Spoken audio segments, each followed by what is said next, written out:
बिस्मिल्लाहिर्रहमानिर्रहीम। उम्मीद है आप सब खैरियत से होंगे। आज जो टॉपिक मैं आप लोग को पढ़ाने जा रही हूँ वो है first year physics chapter number 1 measurements का एक टॉपिक जिसका नाम है इंडिकेटिंग अनसर्टेनिटी इन कैलकुलेशंस।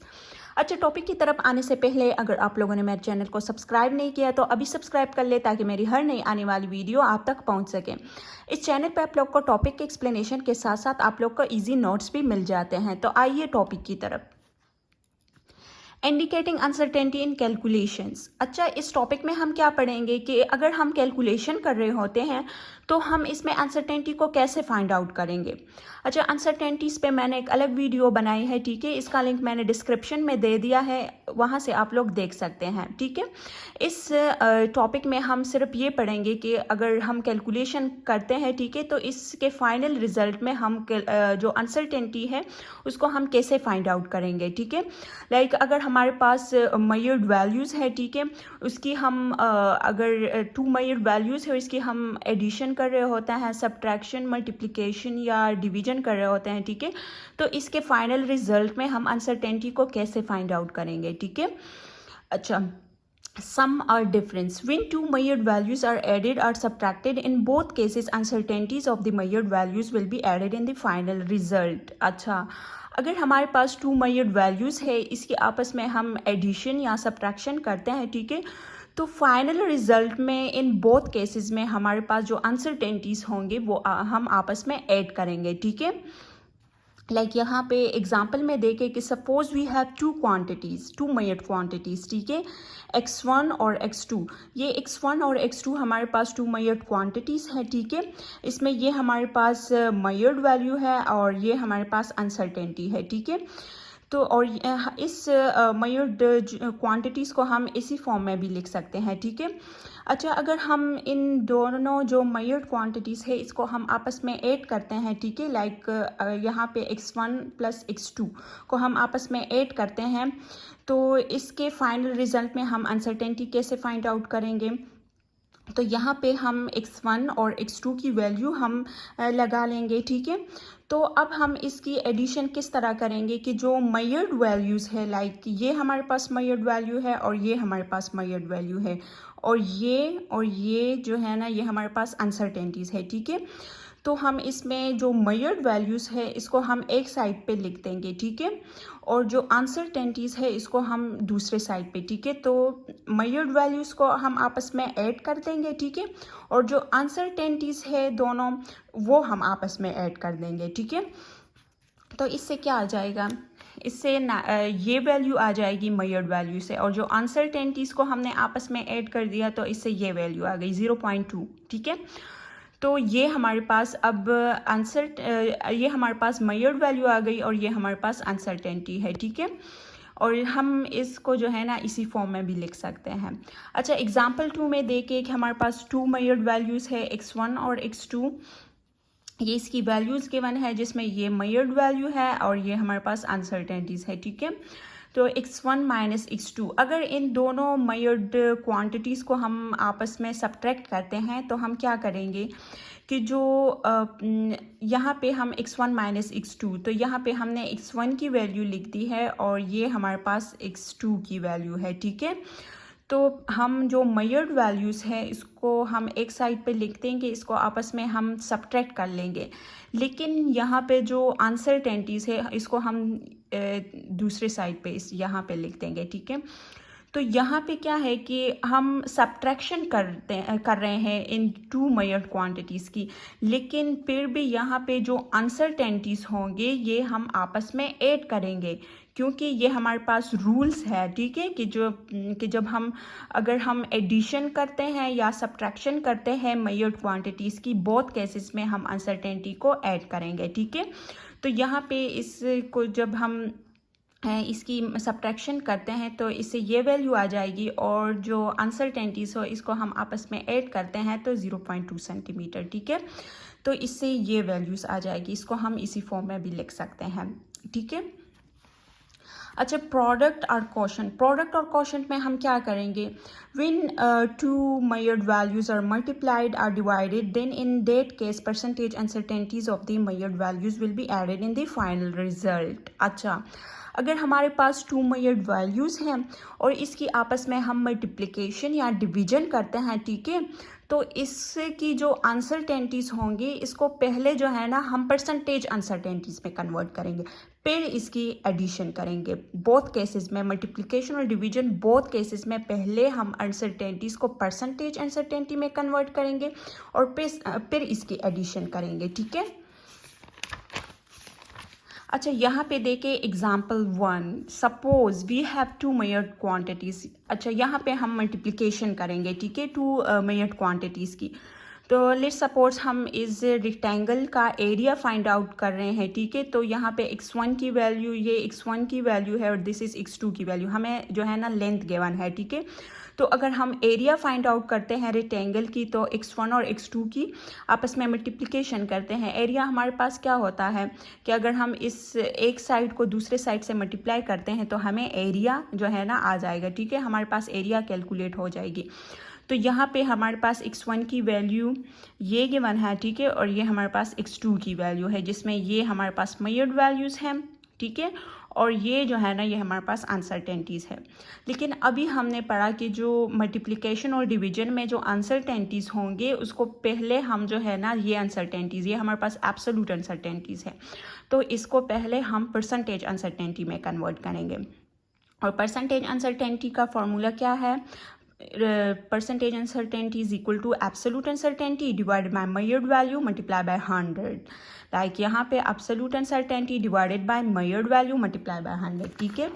तो इसको हम इस तरह से इसकी परसेंटेज अनसर्टेनिटी निकाल देंगे। ये हमारे पास एब्सोल्यूट अनसर्टेनिटी और ये इसकी मेजर्ड वैल्यू, ठीक है, यहाँ पे हमने लिख दी मल्टीप्लाई बाय 100, तो 0.6% आ जाएगा, ठीक है। इस x1 की जो x1 मेजर्ड क्वांटिटी की अनसर्टेनिटी 0.6 से कैलकुलेट हो गई और x2 की जो है ना 0.1 divided by 4.6 measured value multiply by 100, तो 2%, ठीक है।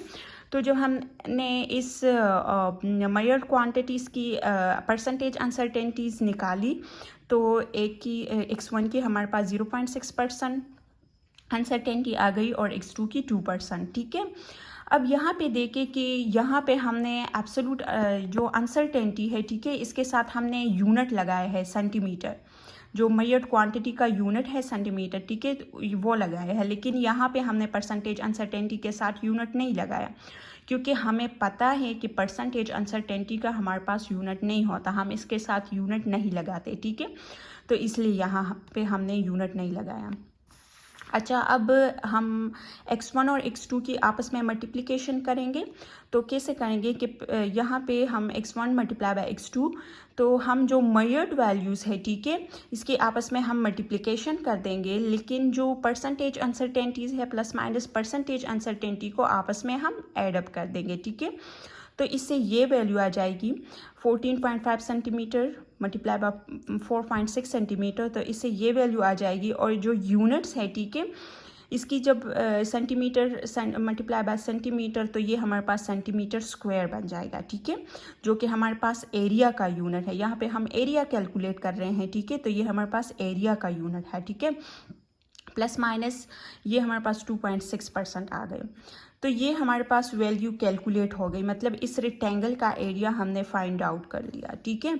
लेकिन यहाँ पे हम क्या करेंगे कि जो परसेंटेज अनसर्टेनिटी है इसको हम अगेन एब्सोल्यूट अनसर्टेनिटी में कन्वर्ट करेंगे, ठीक है। तो इसको हम कैसे एब्सोल्यूट अनसर्टेनिटी में कन्वर्ट करेंगे?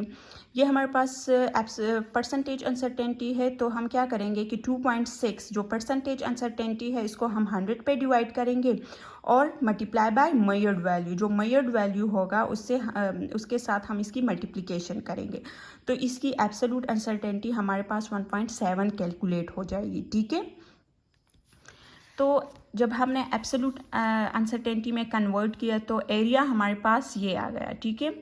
और अब हमने और इसको हम जो है ना इसी फॉर्म में भी लिख सकते हैं, और एब्सोल्यूट अनसर्टेनिटी के साथ हम यूनिट लगाते हैं, ठीक है। तो इसके साथ जो है ना हमने एरिया का यूनिट लगा लिया, ठीक है, और इसको हम इसी फॉर्म में भी लिख सकते हैं। अच्छा, अब एग्जाम्पल 2 को समझ लेते हैं, जिसमें डिवीजन, मतलब जो मेजर्ड क्वांटिटीज़ होंगी इसकी हम डिवीजन करेंगे, ठीक है। अच्छा, यहाँ पे हमारे पास क्या गिवन है, वोल्टेज गिवन है, ठीक है, वोल्टेज की वैल्यू हमें गिवन है, मेजर्ड वैल्यू, और इसमें अनसर्टेनिटी गिवन है, ठीक है। और इस तरह करंट की भी हमें मेजर्ड वैल्यू गिवन है और अनसर्टेनिटी। तो हम क्या करेंगे, पहले जो है ना मल्टीप्लिकेशन और डिवीजन दोनों में हम जो अनसर्टेनिटीज़ होते हैं इसको परसेंटेज अनसर्टेनिटी में कन्वर्ट करते हैं, ठीक है। तो जब हम इसको परसेंटेज में कन्वर्ट करेंगे परसेंटेज अनसर्टेनिटी में, तो ये हमारे पास 0.6% आ जाएगा, और ये इसकी जो अनसर्टेनिटी होगी वो हमारे पास 2% आ जाएगा, ठीक है। इसी फार्मूला से हमने कैलकुलेट किया, ठीक है। तो अब हम इसकी डिवीजन करेंगे। तो डिवीजन हम कैसे करेंगे कि जो मेजर्ड वैल्यूज़ है, ठीक है, V डिवाइडेड बाय R, यहाँ पे हम क्या कैलकुलेट कर रहे हैं, यहाँ पे हम एक्चुअल में रेजिस्टेंस कैलकुलेट करेंगे, ठीक है। तो रेजिस्टेंस हमारे पास क्या होता है, V divided by R, voltage divide by current होता है, ठीक है। तो रेजिस्टेंस को फाइंड आउट करने के लिए हम वोल्टेज डिवाइडेड बाय करंट कर लेंगे, ठीक है। तो यहाँ पे हम जो मेजर्ड वैल्यूज़ है, ठीक है, दोनों इसको आपस में हम डिवीजन कर लेंगे, ठीक है। और जो अनसर्टेनिटीज़ है, ठीक है, इसको हम आपस में ऐड कर लेंगे, क्योंकि जो हमारे पास मल्टीप्लिकेशन और डिवीजन दोनों में जो परसेंटेज अनसर्टेनिटीज़ होते हैं इसको हम आपस में ऐड करते हैं, ठीक है। तो इससे हमारे पास 3.15 आ जाएगा। और वोल्टेज पर एम्पेयर जो यूनिट्स है, ठीक है, वोल्टेज पर एम्पेयर हमारे पास ओहम के इक्वल होता है, ठीक है। तो इसके साथ ये यूनिट आ जाएगा, इसको हमने ऐड किया तो 2.6%, ठीक है। अब ये हमारे पास रेजिस्टेंस कैलकुलेट हो गया, जो कि ये हमारे पास रेजिस्टेंस का यूनिट है, और V voltage divided by current हमारे पास रेजिस्टेंस के इक्वल है, ठीक है। तो ये हमारे पास रेजिस्टेंस कैलकुलेट हो गया। अच्छा, रेजिस्टेंस, अब इस जो परसेंटेज अनसर्टेनिटी है इसको हम एब्सोल्यूट अनसर्टेनिटी में कैसे कन्वर्ट करेंगे कि हम 2.6 को डिवाइडेड बाय 100 कर देंगे और मल्टीप्लाई बाय 3.15 कर लेंगे, ठीक है। तो हमारे पास जो है ना एब्सोल्यूट अनसर्टेनिटी कैलकुलेट हो जाएगी इस तरह, 2.6 divided by 100 multiply by measured value 3.15। तो इससे हमारे पास 0.08 कैलकुलेट हो जाएगा, जो कि एब्सोल्यूट अनसर्टेनिटी है, ठीक है। तो इसको हम इसी फॉर्म में भी लिख सकते हैं। आई होप ये एग्जाम्पल आप लोग को समझ आ गया होगा। अच्छा, अब power, if measured quantities rise to power, then the uncertainty in the final result is obtained by multiplying the percentage uncertainty by that power. The result is converted back into the absolute uncertainty. अच्छा, इसमें हम क्या करेंगे कि अगर हमारे पास जो measured quantity है, ठीक है, इस पे हमारे पास पावर आ जाए, तो हम क्या करेंगे कि जो पावर होता है, पहले तो इसमें हम जो अनसर्टेनिटी होती है, ठीक है, इसको परसेंटेज अनसर्टेनिटी में कन्वर्ट करेंगे, और फिर क्या होगा कि जो पावर होगा उसको हम अनसर्टेनिटी के साथ मल्टीप्लाई करेंगे, ठीक है। और फिर अनसर्टेनिटी को, परसेंटेज अनसर्टेनिटी को अगेन एब्सोल्यूट अनसर्टेनिटी में कन्वर्ट करेंगे। लाइक जनरली यहाँ पे देखें कि ये आप लोग के पास जो है ना एक मेजर्ड क्वांटिटी है, ठीक है, आप लोग के पास मेजर्ड क्वांटिटी है, और ये इसकी वैल्यू गिवन है, ठीक है। ये इसमें मेजर्ड वैल्यू है और ये इसमें अनसर्टेनिटी है, एब्सोल्यूट अनसर्टेनिटी, ठीक है। तो एब्सोल्यूट अनसर्टेनिटी को पहले आप परसेंटेज अनसर्टेनिटी में कन्वर्ट कर लोगे, ठीक है। फिर इसके साथ जो पावर है, ठीक है, तो वो आप लोगों ने परसेंटेज अनसर्टेनिटी के साथ मल्टीप्लाई कर देना है, और मेजर्ड वैल्यू पे जो पावर है वो इस तरह आ जाएगा, ठीक है। तो अब हम एग्जाम्पल से इसको समझ लेते हैं। अच्छा, एग्जाम्पल हमारे पास क्या है, to find the volume of sphere. अच्छा, हम जो है ना स्पेयर का वॉल्यूम फाइंड आउट कर रहे हैं, ठीक है। तो वॉल्यूम ऑफ स्पेयर का फॉर्मूला हमारे पास क्या है, 4/3 πr³, ठीक है। तो अब हमारे पास जो रेडियस गिवन है वो क्या है, इसकी वैल्यू हमारे पास ये गिवन है, ठीक है। ये इसमें मेजर्ड वैल्यू है, मेजर्ड रेडियस, ठीक है, और ये इसमें अनसर्टेनिटी है, ठीक है। तो हम क्या करेंगे कि रूल्स में हमारे पास क्या है कि एब्सोल्यूट अनसर्टेनिटी को हम परसेंटेज में कन्वर्ट करेंगे। तो यहाँ पे ये एब्सोल्यूट अनसर्टेनिटी को पहले हम परसेंटेज में कन्वर्ट करेंगे, जो कि क्या है कि absolute uncertainty divided by measured value multiply by 100, ठीक है। तो ये हमारे पास परसेंटेज अनसर्टेनिटी में कन्वर्ट हो जाएगा। जैसे कि यहाँ पे हमने इसी फार्मूला से कर देना है, ठीक है। परसेंटेज एब्सोल्यूट अनसर्टेनिटी को परसेंटेज अनसर्टेनिटी में कन्वर्ट करने के लिए हम वही फार्मूला यूज़ करेंगे, ठीक है। तो ये हमारे पास 0.4% आ जाएगा। अब हम क्या करेंगे कि इसी वैल्यू को हम इस इक्वेशन में पुट करेंगे, ठीक है, रेडियस की वैल्यू। और हमें पता है कि जो पाई होता है वो हमारे पास 3.14 होता है। तो यहाँ पे क्या होगा, 4/3, पाई की वैल्यू 3.14 और रेडियस की जो वैल्यू है, ठीक है, ये रेडियस की जो वैल्यू है वो हमने इसमें पुट कर दी। तो इसके ऊपर हमारे पास क्यूब आ जाएगा। तो यहाँ पे अब हमने वो रूल्स अप्लाई करना है, ठीक है।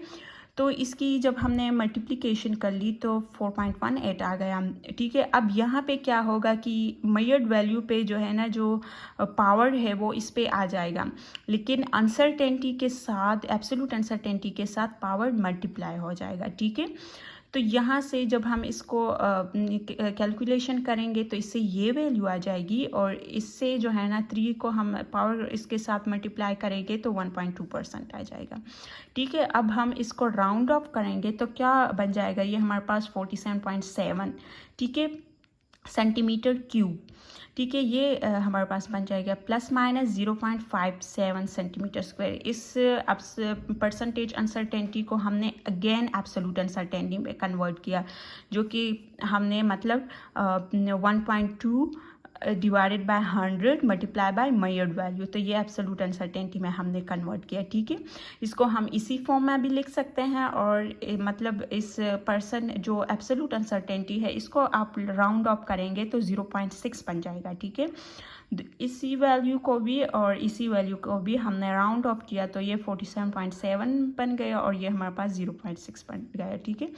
तो अब हम कह सकते हैं कि हमारे पास स्पेयर का जो वॉल्यूम है वो हमारे पास इतना है, ठीक है। इसकी मेजर्ड वैल्यू हमारे पास इतनी है, और जो अनसर्टेनिटी है, ठीक है, उसमें वो हमारे पास 0.6% है, ठीक है। आई होप यहाँ तक आप लोग को समझ आ गया होगा, और फिर भी अगर आप लोग की कुछ क्वेश्चन है तो आप लोग जो है ना कमेंट सेक्शन में बता सकते हैं, ठीक है। Thank you for watching.